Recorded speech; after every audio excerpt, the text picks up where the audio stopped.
Yo guys, what is going on? It is Invin here, and today what I'm bringing to you guys is my best tips and tricks and the best ways that you can place higher in Outpost Rush and of course get or guarantee yourselves those drops if you manage to get your skill level up there, and of course you get into the right lobbies, because as we know, sometimes it's just not your game.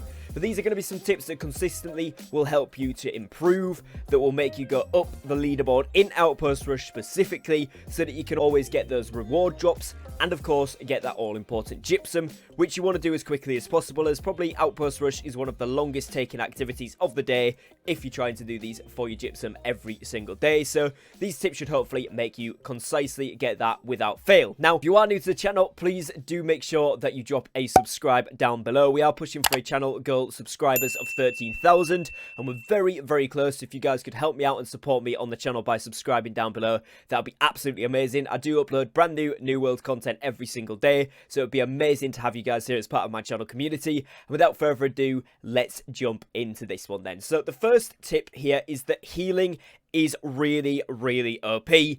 Paladin build is absolutely amazing in Outpost Rush, and for some reason, they just prioritize healing stats above pretty much anything else. If you're tanking in Outpost Rush, you're going to get almost nothing, because tank points just don't exist in New World. Also, if you're going to be a damage dealer, you're probably going to want to be ranged. Melee damage dealers can do well, but if you've got a good healer with you, that is. But healing is probably the easiest way to climb up the leaderboards if you are kind of someone who knows how the healing in New World works, if you get things like your dodges and your heavy attacks stacked up. And as you can see from the background of today's video, even when you're just playing a casual game, this is one of my, let's say, the most competitive games of today. Pretty hardcore team we're against. They synergize really well, big 20-man pushes, and all I was doing is healing my team, grinding those points up, and kept myself to finish 5th, which you guys will see at the end of the leaderboards when the game finishes here. And it was really important to do that, because obviously that guarantees me those drops, and that is what you need to get your Gypsum. Now, the reason healing is good as well, obviously it's very helpful to your team. You don't need to be maxed out in like focus. For example, like I said here, I was playing a Paladin build, so I had 210 focus. The reason you go to 210 rather than 200 is for that healing boost. Get yourself up to around 210. You can also do this at 160. Again, you go to 160 rather than 150 for the healing boost. But 210 for me is what's worked better. I'm able to go around. I'm able to do a decent bit of damage with the Great Axe. You'll see me swap into it. I go in, drop a cheeky Gravwell, drop a cheeky Maelstrom, get myself out of there. I've got my charge for utility, and then I'm just healing my team for the rest of the fight. What I'm doing there is providing a good bit of utility, a good bit of damage, whilst also maintaining my score on that leaderboard through the healing. So if you have got your life staff spec'd up, or you want to respec for it, or even the Void Gauntlet these days, get yourself a bit of healing done. You will see yourself climb the ranks very easily on this leaderboard. Now, the next thing is going to make sure that you're going to be playing near the objectives, whether that's the points, so A, B, or C, or in this case, the Luna, the Sol, and the Astra Outpost.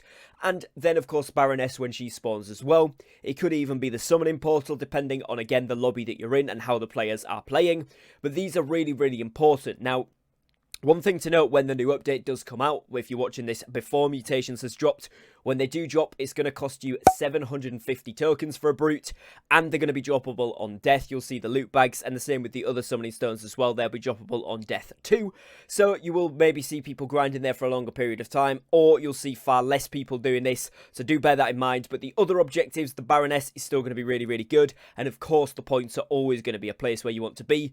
The reason you want to play around these objective areas is because it will be much easier to get a huge amount of healing in AoEs using things like Sacred Ground and also your beacon, but also it'd be really easy to get some kills, some assists, whether that's going to be with your healing staff, or you want to go in with a melee weapon or range weapon, just DPSing. You're going in there, you're swinging, you're going to get assists all round the place, but also you've got a good chance at getting the kills, or at least the final hits when they're on the ground. As we know, that's what matters in Outpost Rush. In Wars, I would say probably try not to steal other people's kills. In Outpost Rush, I would say go for your Gypsum, get as many of those kills, particularly if you're involved in a fight. If you're not and you're going a range round and you're just kind of picking people off, maybe not so much. But if you are involved in that fight, whoever gets the last hit is kind of a free-for-all. Make sure that you're just getting involved there, because as I say, the assists do clock your points up, and if you're healing, you're going to be getting a ton of healing points done in those situations as well. Now, another thing you can do if you are struggling to kind of compete, or the game's going really slowly, the enemy team are really split up, your team's really split up, which, you know, it can be hard to farm healing points off that.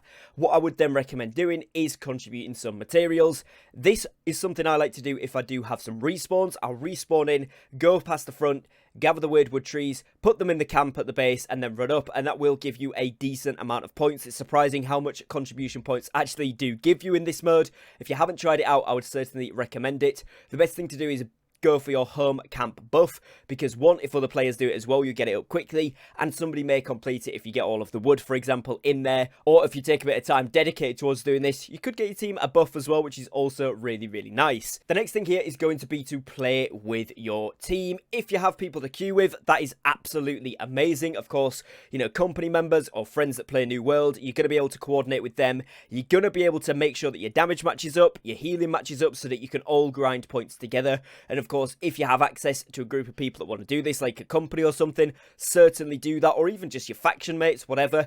Group up with people. It is certainly recommended. Get a group of 5, go in together and work together to get your points up. It'd be the best way to do it. But for those of you that don't have people on, or you play at obscure times like some of my guys do, the best thing you can do is just sit around with your team. Go where the main bulk is going, particularly if you're healing, so you're going to farm those healing points. But even if you're DPS, go where the main bulk is going. Go for the kills. Go for the assists, going back to a couple of points ago where you can just farm them up in those objective situations.